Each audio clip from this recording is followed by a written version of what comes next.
Hey friends, happy Monday morning. It is going to be a beautiful, beautiful day. Just wanted to share something that was on my heart this morning, something that I hope blesses you as much as did me.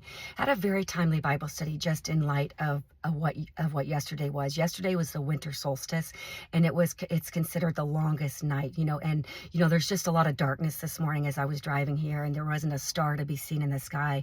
And it just such a reminder that as we serve Christ, that we can go through periods of life that are seemingly dark, where we continue to work and work, and we're not seeing any glimpses of hope, any glimpses of light, or any fruit produced from our labors. And it's during these times that we can get discouraged. But this is a time that we need to remember that we need that patience and perseverance that's talked about in the Bible. And this is what James was talking about in James 5. Highly encourage you to read it. But starting in verse 7, James says, "Therefore be patient, brethren, until the coming of the Lord. See how the farmer waits for the precious fruit of the earth, waiting patiently for it until it receives the early and latter rain." This is definitely something to consider. I was looking at some of the fruit crops that we typically consume. Lettuce takes 30 to 45 days, potatoes 90 to 120 days, but some of our fruit trees like the mango and the avocado, they can take 3 years or more.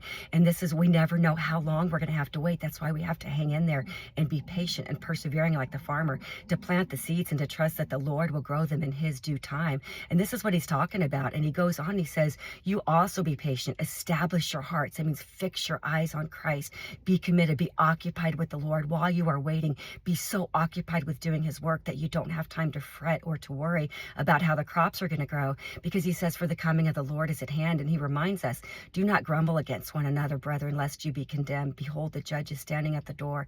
But I love this, because what an encouragement that James gives us. He said, "My brethren, take the prophets who spoke in the name of the Lord as an example of suffering and patience.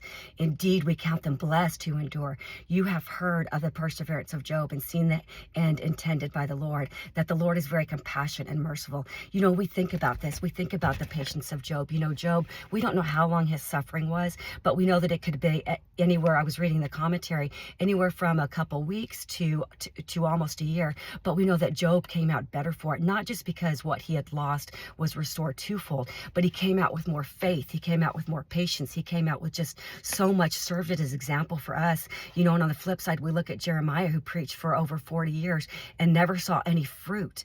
But we know that he was a rock star for the Lord, because, we're still reading about Jeremiah and gaining strength from him. So no matter what you're going through today, if you're feeling downcast or discouraged, like what you're doing is doesn't matter. Let us remember the words of Paul, who says to always be abounding in the work of the Lord, knowing that our work is not done in vain. So whether or not we're seeing fruit produced, let us continue abounding, knowing that God will produce that fruit in his time and for his intended purpose.